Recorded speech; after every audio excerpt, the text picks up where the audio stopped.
Hello friends, आप सभी का स्वागत है हमारे यूट्यूब चैनल न्यू इंडिया विवेक न्यूल पर। आज हम बात करेंगे कक्षा 12 की मैथ की। ठीक है, उसमें पहली प्रश्नावली की बात करेंगे। हम एक्सरसाइज नंबर 1 पढ़ेंगे। देखिए, जो पहली एक्सरसाइज है वो आपके 3 मार्क्स की पूछी जाती है बोर्ड में, जिसमें 2+1, एक 2 नंबर का सवाल आता है और एक 1 नंबर का सवाल आता है। ये प्रश्नावली आपके 11वीं क्लास में जो दूसरी प्रश्नावली थी, ठीक है, उसी से जुड़ी हुई प्रश्नावली है। तो अब इसको डिटेल से समझने के लिए आपको सबसे पहले संख्याओं का ज्ञान होना चाहिए। देखिए, हम संख्याओं के ज्ञान के बारे में जानते हैं। देखिए, पहली बात करें हम, तो पहले हमने पढ़ा है प्राकृत संख्या। प्राकृत संख्या, तो प्राकृत संख्या किसे कहते हैं? देखिए, प्राकृत संख्या को हम किससे लिखते हैं? n से। जब भी आपके कैपिटल N लिखा आएगा, इसका मतलब आपको समझना है ये प्राकृत संख्याओं का समुच्चय है। तो ये क्या होती है? ये 1 से लेकर अनंत तक की संख्याएं जो होती हैं उनको प्राकृत संख्या कहते हैं। जैसे पूरा मान होता है, जैसे 15 है, वो प्राकृत संख्या है। तो आप इनको बहुत अच्छे से समझने की कोशिश कीजिए। जैसे अगला है पूर्ण संख्या। ठीक है, पूर्ण संख्या, इसको क्या लिखते हैं हम? W से। ठीक है, होल नंबर। और ये इसमें क्या होता है? 0 से लेकर अनंत। तो 0 से अनंत होता है। अब देखिए, इन संख्याओं में केवल 0 जुड़ गया है। इसका मतलब n है वो उपसमुच्चय है किसका? W का। क्या बराबर है? नहीं। देखिए, इसमें W में 0 ज्यादा है, इसलिए n उपसमुच्चय है किसका? W का। मतलब प्राकृत संख्याएं उपसमुच्चय होते हैं किनका? पूर्ण संख्याओं का। ये आपको समझना है बहुत अच्छे से। तीसरी संख्याएं होती हैं पूर्णांक संख्याएं। पूर्णांक संख्याएं, पूर्णांक संख्या, इनको हम इंटीजर नंबर बोलते हैं। इनको I या Z दोनों से लिखा जाता है। ये कहां से कहां होती है? माइनस अनंत से लेकर अनंत तक। माइनस अनंत से लेकर अनंत तक। देखिए, आप समझिए इसको। क्या 1.5 इनमें आता है? नहीं। देखिए, ये पूरी संख्याएं हैं। जैसे 1, 5, 17, 20, 100। 1.5 इनके अंदर नहीं है। तो अब आप इसको समझिए, क्या W I का उपसमुच्चय है? देखिए, ये उपसमुच्चय का चिन्ह है। उपसमुच्चय का मतलब है क्या W की सभी संख्याएं I के अंदर आती हैं? हाँ जी, ये सही है। क्या N भी I? ठीक है, I या Z लिखते हैं, इसको Z भी लिखते हैं, Z ही लिखते हैं ज्यादा। Z का उपसमुच्चय है? जी, ये भी सत्य है। N की, क्योंकि N W का भी उपसमुच्चय है, तो N Z का उपसमुच्चय होगा ही होगा। आप एक बात सोचिए यहां पर, क्या W उपसमुच्चय है किसका? N का। ये समझिए जरा, क्या W उपसमुच्चय है N का? देखिए, सोचिए, W में आपके पास 0 है, जो किस में नहीं है? N में नहीं है। इसका मतलब ये उपसमुच्चय नहीं है। ये उपसमुच्चय की प्रश्नावली आपके जो 11वीं क्लास में पहली प्रश्नावली थी। चौथी संख्याएं हैं, इनके बारे में आप जानते हो, सम संख्याएं। ठीक है, सम संख्याएं, इनको इवन नंबर बोलते हैं। ठीक है, जिनमें लास्ट में 0, 2, 4, 6, 8, ठीक है, ये आए। और विषम संख्याएं, विषम संख्याएं, तो जिनके अंत में 1, 3, 5, 7, 9 आए, मतलब 2 से विभाजित, और ये 2 से विभाजित नहीं होती, तो उनको हम कहते हैं। ये इन्हीं संख्याओं में है। ठीक है, सम संख्याएं, विषम संख्याएं। अब आपको समझना है थोड़ी सी कुछ अलग प्रकार की संख्याएं हैं, जैसे परिमेय संख्याएं। परिमेय संख्याएं, परिमेय संख्याएं क्या होती है? देखिए, हम इसको Q से लिखते हैं। आप देख, इसको रेशनल नंबर बोलते हैं इंग्लिश में, हम इसको Q से लिखते हैं। यदि किसी संख्या को हम P/Q रूप में लिख पा रहे हैं और Q आपका वो जो हर है वो 0 नहीं होना चाहिए, क्योंकि 0 हो जाएगा तो अपरिभाषित। यदि इस रूप में हम लिख पा रहे हैं तो वो कैसी है? परिमेय संख्या है। ठीक है, परिमेय संख्या है। जैसे क्या एक परिमेय संख्या है? हाँ जी, एक परिमेय संख्या है। हमको 1 को 1/1 लिख सकते हैं। ठीक है, तो ये आप ध्यान रखें। अपरिमेय संख्या, अपरिमेय संख्या, अपरिमेय संख्या। ठीक है, देखिए, अपरिमेय संख्या जिनको हम P/Q रूप में नहीं लिख सकते, वो अपरिमेय संख्या है। P/Q रूप में नहीं लिख सकते, वो अपरिमेय संख्या है। जैसे आप देखिए, √2 का मान 1.4142 ऐसे चलता ही रहेगा। इसका पूरा मान नहीं है, तो आप दशमलव में कहां तक हटाएंगे? ये अशांत दशमलव है, इसलिए ये कैसी संख्या है? अपरिमेय संख्या है। वास्तविक संख्याएं, वास्तविक संख्या।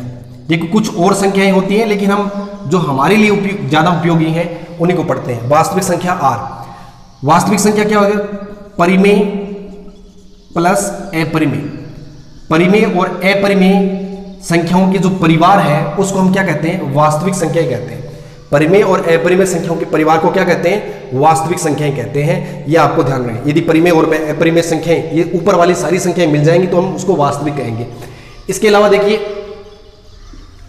एक और आपको देखना है, सम्मिश्र संख्या। ठीक है, सम्मिश्र संख्या जो आपने पिछले साल 5वीं प्रश्नावली में पढ़ा था, सम्मिश्र संख्या। ठीक है, इसको हम सी से लिखते हैं। देखिए वैसे तो काल्पनिक संख्याएं, ठीक है, काल्पनिक संख्याएं और वास्तविक संख्याएं मिल जाती हैं, उन संख्याओं को हम सम्मिश्र संख्या कहते हैं। और सम्मिश्र संख्या, काल्पनिक जो सम्मिश्र संख्या का जो समुच्चय है उसको हम सी से लिखते हैं। ठीक है, सम्मिश्र संख्या कैसे? जैसे रूट में -1। ठीक है, ये कैसी संख्या है? काल्पनिक संख्या है, काल्पनिक संख्या है। ठीक है, अब इसको रूट में -1 को हम क्या लिखते हैं? आयोटा लिखते हैं। तो जैसे a प्लस आयोटा b हो गया, तो ये कैसी संख्या है? ठीक है, ये एक सम्मिश्र संख्या है। ठीक है, तो इसको आपको समझना है। तो ये इतनी संख्या है। इसके बाद में आपको कुछ और संख्याएं आती है, जैसे अभाज्य संख्या है, अभाज्य संख्या। कुछ बच्चे कंफ्यूज होते हैं इस अभाज्य संख्या। अभाज्य संख्या का मतलब है वह संख्या जिसके केवल 2 गुणनखंड हो, केवल 2 गुणनखंड, गुणनखंड, केवल 2 गुणनखंड हो। जैसे क्या एक अभाज्य संख्या? नहीं, एक अभाज्य संख्या नहीं है। सबसे छोटी अभाज्य संख्या 2 होती है। ठीक है, 2 के 2 गुणनखंड है। ठीक है, 2 और 1, 3। देखिए 3 अभाज्य संख्या 2 के केवल 2 गुणनखंड है, इसके अलावा नहीं। 3 के भी 2 गुणनखंड है। 4 के 2 गुणनखंड नहीं है। 4 के देखिए 4 के गुणनखंड करिए आप, 2 गुणा 2 गुणा 1, 3 गुणनखंड है, इसलिए 4 अभाज्य संख्या नहीं है, भाज्य संख्या है।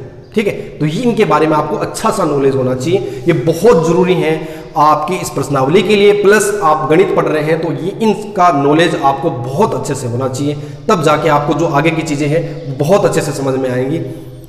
देखिए बात करते हैं संबंध की, जो हमने 11वीं प्रश्नावली 11वीं क्लास में पढ़ा है, रिलेशन। देखिए संबंध में ही हमने फलन को पढ़ा था। ठीक है, कि जो संबंध होते हैं उन्हीं में कुछ फलन बन जाते हैं। देखिए अब आपको समझना है फलन, फंक्शन क्या होता है। यहां पर फंक्शन, ये जो प्रश्नावली है वो इसी पर आधारित है। देखिए फलन क्या होता है, आपको समझने की कोशिश करनी है कि फलन क्या है। देखिए फलन की बात करें तो ये आपका जो है वो प्रांत हो गया, प्रांत, और ये हो गया आपका परिसर या सह प्रांत कहिए, परिसर नहीं कहिए, परिसर भी आपको समझा दिया जाएगा क्या होता है। ये हो गया प्रांत और ये हो गया परिसर। देखिए फलन एक नियम है, फलन क्या है? एक नियम है। फलन को हम प्रतिचित्रण भी बोलते हैं, प्रतिचित्रण, फलन को प्रतिचित्रण भी कहा जाता है। ये आप ध्यान रखें, फलन को क्या कहा जाता है? प्रतिचित्रण कहा जाता है। फलन एक ऐसा नियम है कि जिसमें ए आपका जो प्रांत है उसके सभी अवयव, ठीक है, सह प्रांत में भिन्न भिन्न प्रतिबिंब रखते हैं। ठीक है, इसके भिन्न भिन्न अवयव, उसमें भिन्न भिन्न अवयव, मतलब इसके सभी अवयव इसमें क्या रखते हैं? प्रतिबिंब रखते हैं, उसको हम फलन कहते हैं। मतलब क्या हुआ कि ए के सभी अवयव यदि बी में प्रतिबिंब रखें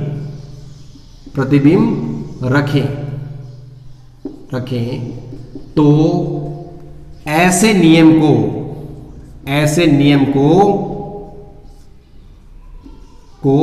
फलन कहा जाता है। ऐसे नियम को क्या कहा जाता है? फलन कहा जाता है। ये आपको बात ध्यान में रखनी है, ऐसे नियम को फलन कहा जाता है। अब आप कई बच्चों को कंफ्यूज होता है कि फलन और एक ही फलन और ये सब क्या होते हैं। देखिए फलन दिमाग में आपके कि ए जो प्रांत है आपका, उसका कोई भी अवयव खाली नहीं रहेगा, उसके सभी अवयव का सह प्रांत में क्या होगा? प्रतिबिंब होगा। ये बात आपको, जैसे एग्जांपल मान लीजिए यहां पर 1 2 3 4, ठीक है, यहां पर है A B C D E F. तो आप देखिए ए का संबंध है 1 से, 2 का संबंध है ई से, 3 का संबंध है बी से, 4 का संबंध है सी से। हो सकता था 4 का बी से भी हो। तो ये फलन है। क्यों? क्योंकि ए जो प्रांत है उसके सभी अवयवों का सह प्रांत में क्या है, प्रतिबिंब मौजूद है। तो ये फलन है। इस फलन को हम कर्मित युग्म रूप में कैसे लिखेंगे? एफ। देखिए, एक जब आप पहला मान, ये x का मान हो गया, ये आपके y का मान हो गया, ठीक है। तो एक का संबंध किससे है? a से है। इसको ऐसे भी लिखते हैं f1 बराबर a। मतलब आप जब फलन में 1 रखोगे तो आपको क्या मिलेगा? a मिलेगा, ठीक है। इसको भी समझना आपको साथ साथ में। कर्मित युग्म में 2 रखोगे तो 2 का संबंध किससे? देखिए आप e से, तो 2e। 3 का किससे है? c से, और 3 का b से है, और 4 का किससे है? c से। तो ये आपका फलन हो गया। इसको हमने कर्मित युग्म में लिख दिया। अब कुछ बच्चे कंफ्यूज है कि b के तो सर खाली रह गए। देखिए b ये सहप्रांत है, ये खाली रह सकता है, कोई दिक्कत नहीं है। प्रांत खाली नहीं रहना चाहिए। तो प्रांत के सभी अवयव यदि सहप्रांत में प्रतिबिंब रखते हैं तो ऐसे नियम को हम फलन कहते हैं, ठीक है। अब इसमें प्रांत क्या होता है? देखिए प्रांत, ये जो a है ना वो प्रांत है। तो इसमें क्या है? 1 2 3 4। तो प्रांत तो कोई चेंज होगा नहीं, ठीक है। प्रांत में सहप्रांत, सहप्रांत क्या है? ठीक है, इसको डोमेन बोलते हैं अंग्रेजी में, इसको कोडोमेन बोलते हैं। सहप्रांत क्या है? देखिए a b c d और e बोलते हैं। कुछ बच्चे जो जिन्होंने 11वीं क्लास में ध्यान दिया कि ये है समुच्चय, ये जो है ना a वो अवयव है, ठीक है। और समुच्चय को हमेशा बड़े अक्षर से लिखा जाता है और अवयव को छोटे अक्षर से, और मंझला कोष्ठक में कोमा का चिन्ह लगाकर अलग अलग लिखा जाता है। इस चीज में कंफ्यूज ना हो। देखिए अब सहप्रांत के अलावा इसमें एक और चीज होती है, परिसर, ठीक है, जिसको हम अंग्रेजी में बोलते हैं रेंज, ठीक है, रेंज। ये परिसर क्या है? यहां पर आप समझने की कोशिश करिए। परिसर, ये रिलेशन नहीं बता रहा, मैं यहां पर परिसर लिख रहा हूं। देखिए परिसर वही अवयव होंगे जिनका इससे संबंध है। तो किस किस का संबंध है? ए बी सी और ई, ये आपकी परिसर। इसका मतलब परिसर सदैव, परिसर है वो हमेशा सहप्रांत का क्या रहेगी? उप समुच्चय रहेगी। इस बात को आप दिमाग में फिट कर लें। बराबर भी हो सकती है, यदि हम यहां से d और f को मिटा दें तो क्या हो जाएगा? बराबर हो जाएगी। तो परिसर हमेशा उप समुच्चय होगा किसका? सहप्रांत का। इस बात को आप दिमाग में सेट कर लीजिए और फलन को सेट कर लीजिए। ये आपको बहुत अच्छे से आना चाहिए, कंफ्यूज बिल्कुल भी नहीं रहना चाहिए। प्रांत के सभी अवयव का सहप्रांत में प्रतिबिंब होता है। यहां नोट कर लें कि सहप्रांत के अवयव खाली रह गए हैं तो उससे फलन की परिभाषा पर कोई प्रभाव नहीं पड़ता। हां, अलग अलग टाइप के फलन हैं, उनकी हम चर्चा करेंगे अब इसके बाद में, तो वो अलग है। एक ही फलन, ठीक है, 1-1 फंक्शन बोलते हैं इसको, और इंजेक्टिव फंक्शन भी बोलते हैं, ठीक है। 1-1 फंक्शन क्या होता है? एक ही फंक्शन, एक ही फलन क्या होता है? देखिए समझिए जरा। मान लीजिए ये आपका a है प्रांत, 1 2 3 5, ठीक है। यहां है a b c d e, ठीक है। ये देखिए a है, इसका इसके साथ है, इसका इसके साथ है, इसका इसके साथ, और इसका ए के साथ। देखिए आप यहां पर जितने भी अवयव हैं, ठीक है, भिन्न भिन्न a के भिन्न भिन्न अवयव का b में भिन्न भिन्न प्रतिबिंब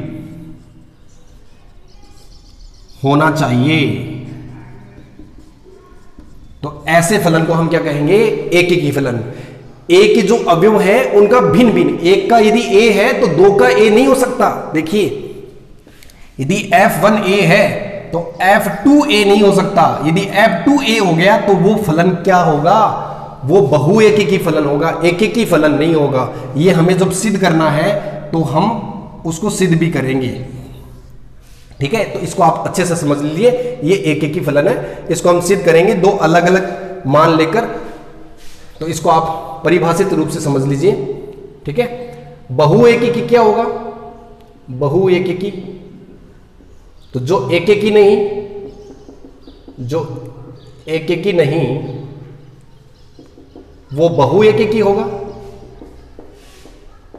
ठीक है, लेकिन ऐसे तो समझेंगे नहीं। तो देखिए ये मान लीजिए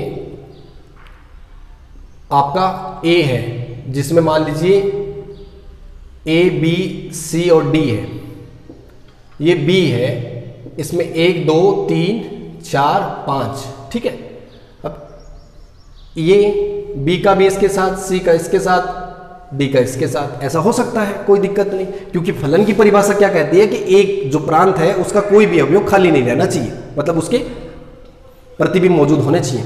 तो आप देखिए अब F1 है उसका भी एक है, और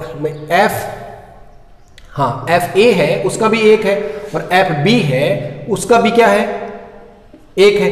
तो आप देखिए FA और FB दोनों बराबर आगे कि नहीं आगे? भिन्न भिन्न अवयव होने के बाद भी उनका प्रतिबिंब समान है, इसका मतलब ये एक ही नहीं है, ये कैसा है, बहु एक ही फलन है। ठीक है, तो जो एक ही हम सिद्ध कर देंगे, और यदि सिद्ध नहीं कर पाए तो वो बहु एक ही हो जाएगा। अब देखिए हम बात करते हैं आच्छादक की। ठीक है, ऑन टू फंक्शन। ठीक है, बहु एक को मैनी वन बोलते हैं, उसको वन वन बोलते थे एक को, तो इसको बोलते हैं ऑन टू फंक्शन। ठीक है, और एक होता है अंतःक्षेपी, उसको बोलते हैं इनटू फंक्शन। देखिए आच्छादक क्या होता है, देखिए ये आपका एक ए प्रांत हो गया और बी है वो सह प्रांत हो गया। ठीक है, मान लीजिए है 1 2 3 4 है, और यहाँ ए बी सी डी और ई है। तो आप देखिए जो ए है उसका एक के साथ, बी है उसका इसके साथ, सी है इसके साथ, डी का इसके साथ, ठीक है, और इसका इसके साथ। तो आप इसको समझिए, तो क्या ये आच्छादक फलन है? देखिए आच्छादक फलन की, देखिए हम एक की बात नहीं कर रहे, आपका दिमाग एक की बजाय एक की बात नहीं कर रहे, हम फलन तो ये है, क्यों? क्योंकि प्रांत के सभी अवयवों का सह प्रांत में संबंध है।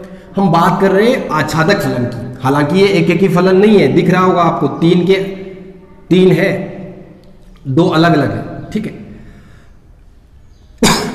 तो आप देखिए कि सह प्रांत है ना, जो सह प्रांत है उसके सभी अवयव, सह प्रांत मतलब बी के सभी अवयवों का पूर्व प्रतिबिंब उपस्थित है, अर्थात फलन कैसा है, आच्छादक। फलन कैसा है, आच्छादक। आप समझिए अंतःक्षेपी क्या होता है, अंतःक्षेपी किसको कहेंगे, ये समझिए आप जिसको, देखिए अंतःक्षेपी फलन किसको कहेंगे। यहां आप ध्यान करने की कोशिश कीजिए, जैसे मान लो ये 1 2 3 4 है, और यहां ए बी सी डी और ई है।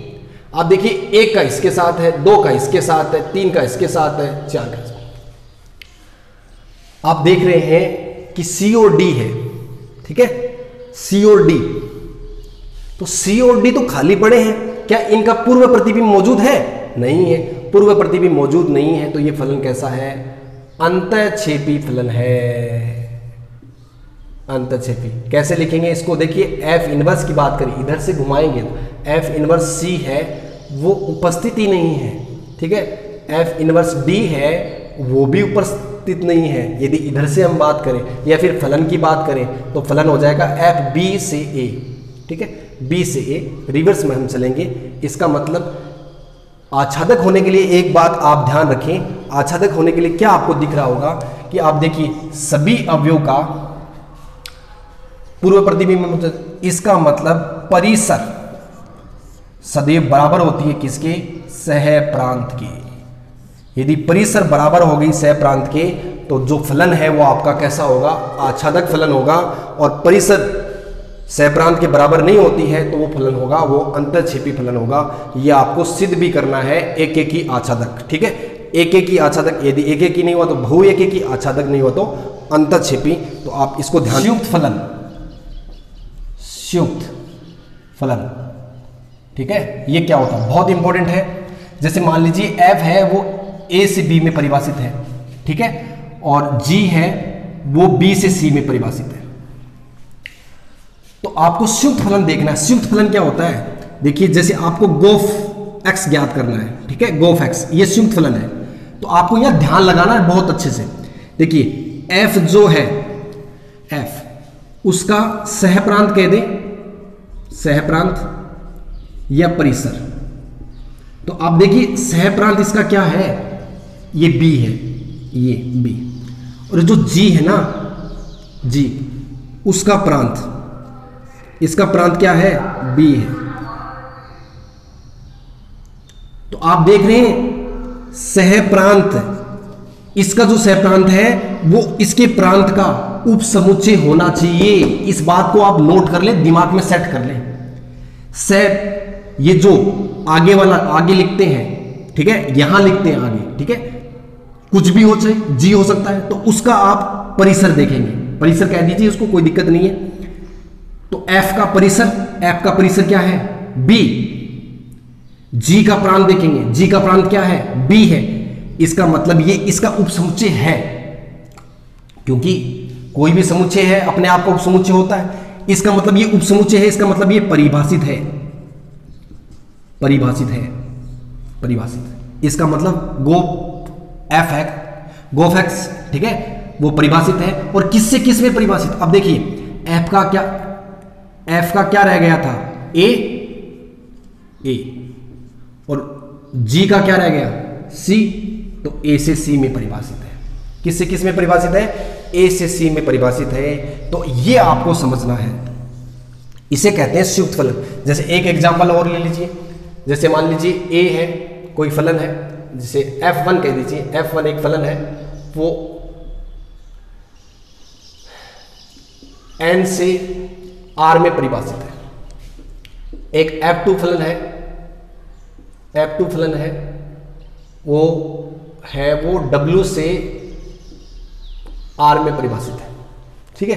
अब आप देखिए, आपको ज्ञात करना है f1 o f2 x।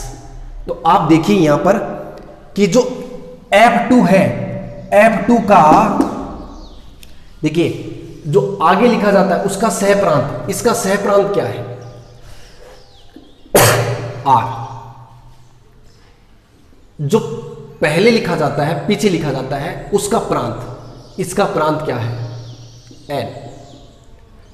अब आपको देखना है कि ये r है वो इसका उपसमुच्चय है क्या, r। क्या r वास्तविक संख्याएं n प्राकृत संख्याओं का उपसमुच्चय होती है, नहीं, बिल्कुल नहीं। तो ये परिभाषित नहीं है, परिभाषित नहीं।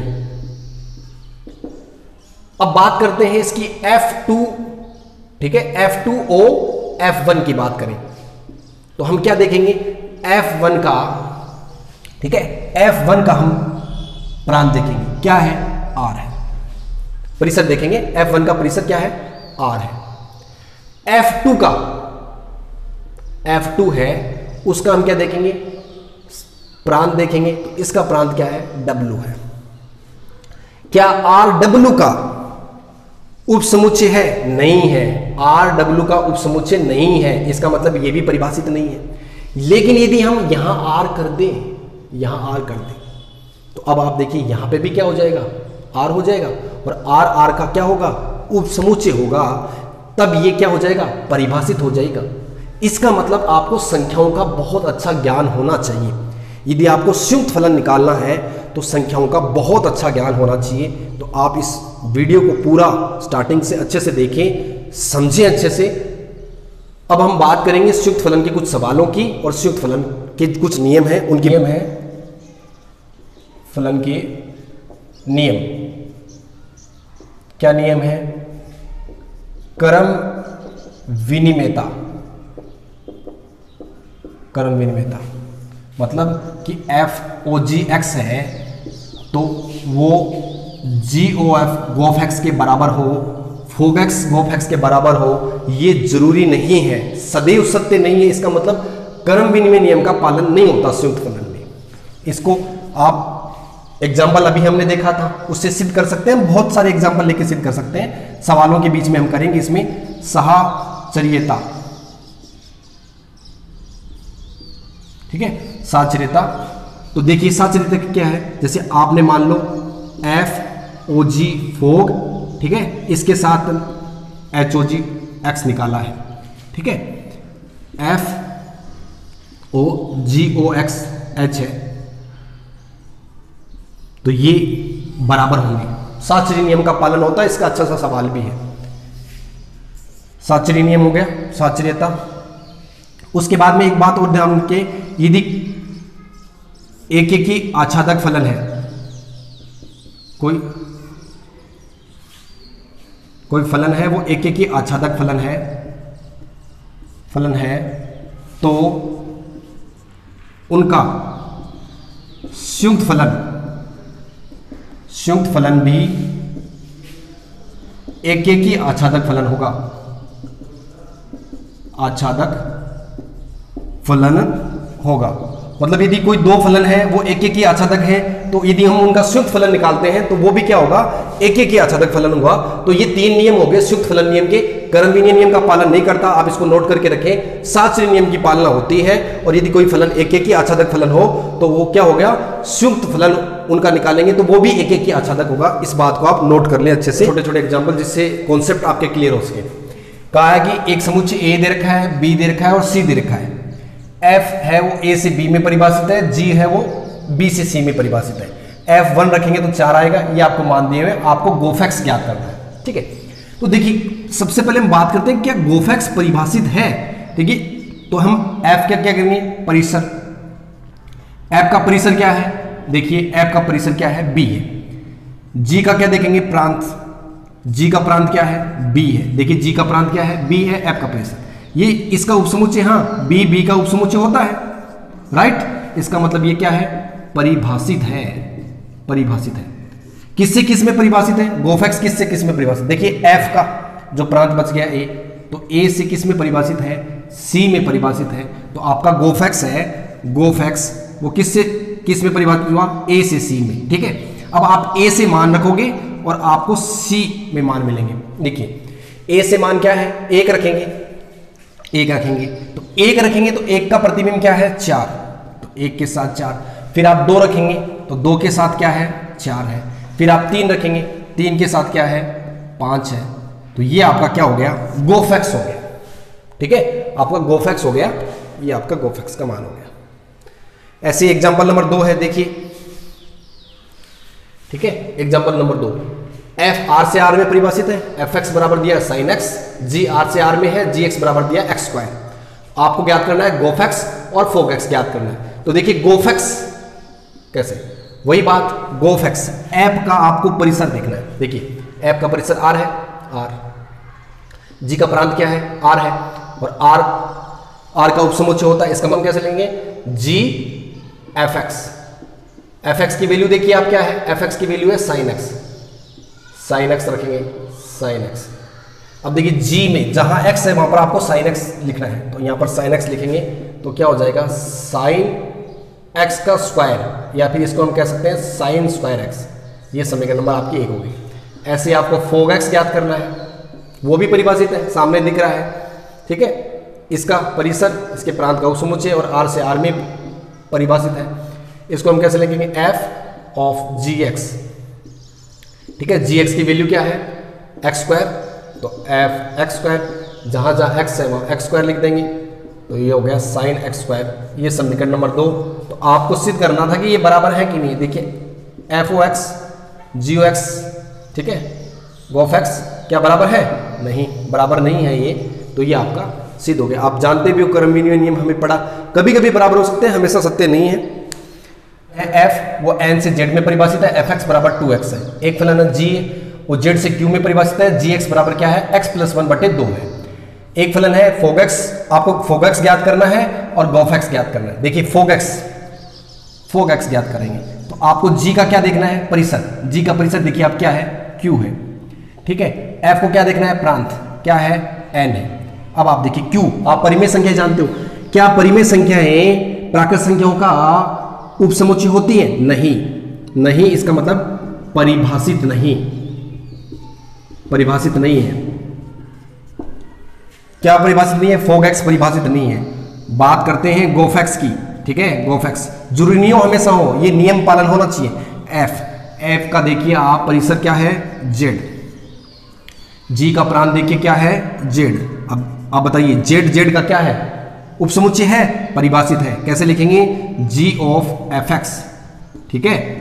जी ऑफ एफ एक्स की वैल्यू देखिए आप क्या है, 2x। अब जहां जहां जी है, जी में x है, वहां पर आप 2x रख देंगे तो 2x प्लस क्या हो गया, 1 बट्टा, देखिए x के स्थान पर आपको क्या रखना है, 2x, ठीक है। 2x तो 2x रखा प्लस 1 बट्टा में कितना है, 2, तो ये आ गया 2x प्लस 1 बट्टा 2। अब आपका चौथा एग्जाम्पल, पांचवा एग्जाम्पल इसके जैसे ही है। छठा एग्जाम्पल है, मैंने वो एक वीडियो है जो पहली प्रश्नावली के लिए बनाया था बोर्ड में, उसमें करवाया है, बहुत अच्छा है। छठा एग्जाम्पल आप 1.1 के सभी सवाल कर सकते हैं। जिस सवाल में भी दिक्कत आए आप उसको नोट कर लीजिए और आप बताइए कौन से में दिक्कत है, या तो कमेंट में बता सकते हैं या फिर आप ग्रुप में भेज दीजिए। और आपको इसकी PDF है वो टेलीग्राम पर मिल जाएगी, ठीक है। तो टेलीग्राम या जो भी व्हाट्सएप ग्रुप है उन पे आपको PDF मिल जाएगी और आप काम करना शुरू कीजिए। अब लापरवाही नहीं बरती है, क्योंकि जो पिछले साल का 12वीं का रिजल्ट है वो आपने देख लिया है, ठीक है। यदि आप मैथ में मेहनत करते हैं तो निश्चित रूप से आपको बहुत अच्छे नंबर मिलते हैं, क्योंकि इसमें ये नहीं है कि आप होशियार हैं तो ही आप अच्छे नंबर लाएंगे। यदि आप मेहनत करते हैं तो इस सब्जेक्ट में आपको पूरे में से पूरे नंबर मिल सकते हैं। केवल आपको मेहनत करनी है। ये जो टाइम पीरियड है, उस पर्टिकुलर टाइम पीरियड में आपको बहुत अच्छे से आपका सिलेबस, कम से कम 4 बार 5 बार आपका सिलेबस हो, उसका अच्छे से फिर टेस्ट वगैरह हो, आप पेपर लिखें ज़्यादा से ज़्यादा, तो निश्चित रूप से आपको सफलता मिलती